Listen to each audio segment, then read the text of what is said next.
ಮಡಿವಾಳಪ್ಪ, ಅಧ್ಯಕ್ಷರೇ, ಬಬ್ಬಿ ಬೈಲ್ಹೊಂಗಲ ಮತ್ತು ಮಹೇಶ್ ನಾಳೆ ನಿಂಗಪ್ಪ ಹೋರಾಟಕ್ಕೆ ಅವರು ತಡೆ ಯಾಕೆ ಮಾಡಿದ್ದೀರಾ?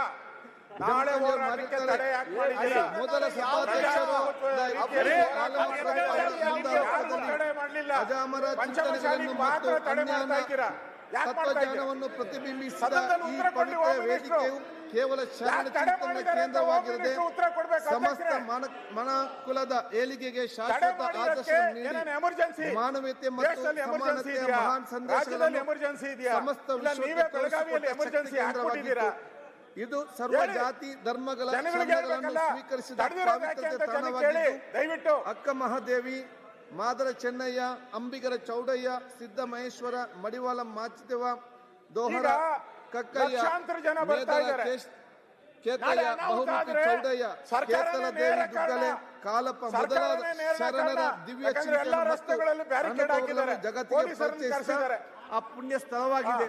ಈ ಒಂದು ವಿಚಾರಗಳನ್ನು ನಾವು ಮಾತ್ರ ಅರ್ಥ ಮಾಡಿಕೊಳ್ಳುವುದಲ್ಲ, ಮುಂದಿನ ದಿನಗಳಲ್ಲಿ ಯುವ ಜನಾಂಗ ವಿದ್ಯಾರ್ಥಿ ಸಮುದಾಯವನ್ನು ಹುಟ್ಟಿ ಬರುವ ಮಕ್ಕಳಿಗೆ ಮಾಹಿತಿ ಕೊಡಬೇಕಾಗಿ ಮತ್ತು ಪರಂಪರೆಯನ್ನು ಜನಸಾಮಾನ್ಯ ಮತ್ತು ಮುಂದಿನ ಜನರಿಗೆ ಪರಿಚಯ ಮಾಡಲಿಕ್ಕೆ ಕೊಡಬೇಕಾಗಿ ಈ ಒಂದು ಭಾವಚಿತ್ರವಾಗಿದೆ.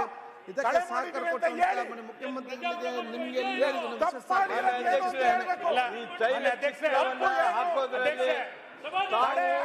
ಹಾಗೂ ವಿಧಾನ ಪರಿಷತ್ತಿನ ಬಸವರಾಜ ಹೊರಟ್ಟಿ ಅವರು ಹಾಗೂ ಸನ್ಮಾನ್ಯ ಮುಖ್ಯಮಂತ್ರಿಗಳು ಈ ನಿರ್ಣಯಕ್ಕೆ ನಾವು ಅತ್ಯಂತ ಭಾವದಿಂದ ನಿಮಗೆ ನಾವು ಅಭಿನಂದಿಸ್ತೇವೆ. ಅತ್ಯಂತ ಅಲ್ಲ, ಪ್ರತಿಭಟನೆ ಮಾಡ್ಲಿಕ್ಕೆ ಅವಕಾಶ ಇಲ್ವೇ ಸರ್ಕಾರದಲ್ಲಿ ಅಧ್ಯಕ್ಷ?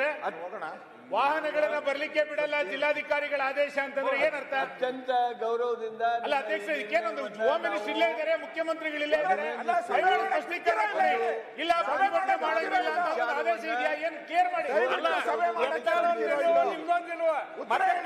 ಅನುಭವ ಮಂಟಪ ಈಗ parliament of the world Panchamasali ಹೋರಾಟ ಏನಿದೆ ಅದಕ್ಕೆ ತಡೆ ಮಾಡಿದಿರಲ್ಲ, ಯಾಕೆ ತಡೆ ಮಾಡಿದ್ದೀರಾ? ಬಸವಣ್ಣವರ ಕಾಲದಲ್ಲಿ ಏನಾಗಿದೆ?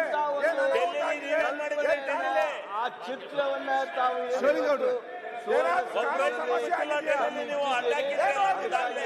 ನಿಮಗೆ ಮುಖ್ಯಮಂತ್ರಿಗಳಿಗೆ ವಿಧಾನ ಪರಿಷತ್ತಿನ ಅಭಿನಂದಿಸ್ತೇನೆ.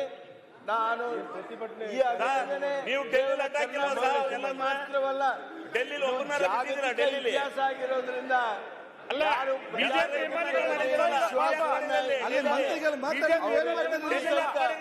ಈ ತೈಲ ಚಿತ್ರವನ್ನ ತಾವು ಹಾಕುವಂತ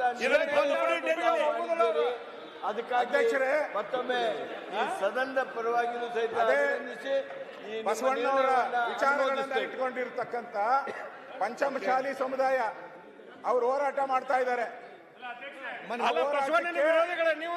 ಈ ಸರ್ಕಾರದಲ್ಲಿ ಪ್ರತಿಭಟನೆ ಮಾಡೋಂಗಿಲ್ವಾ? ಸರ್ಕಾರದ ವಿರುದ್ಧ ಯಾರು ಧ್ವನಿ ಎತ್ತಂಗಿಲ್ವಾ?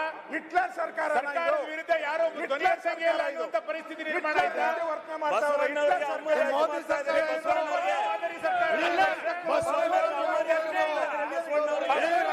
ಈಗ ಸದನವನ್ನು ಈ ದೇಶದ ಡೊಂಕ ಪ್ರಜಾಪ್ರಭುತ್ವವನ್ನು ಕಗ್ಗೊಲೆ ಮಾಡ್ತಾ ಇದ್ದಾರೆ. ಈಗ ಸದನವನ್ನು ಮಧ್ಯಾಹ್ನ 2:30 ಗಂಟೆಗೆ ಮುಂದೂಡಲಾಗಿದೆ.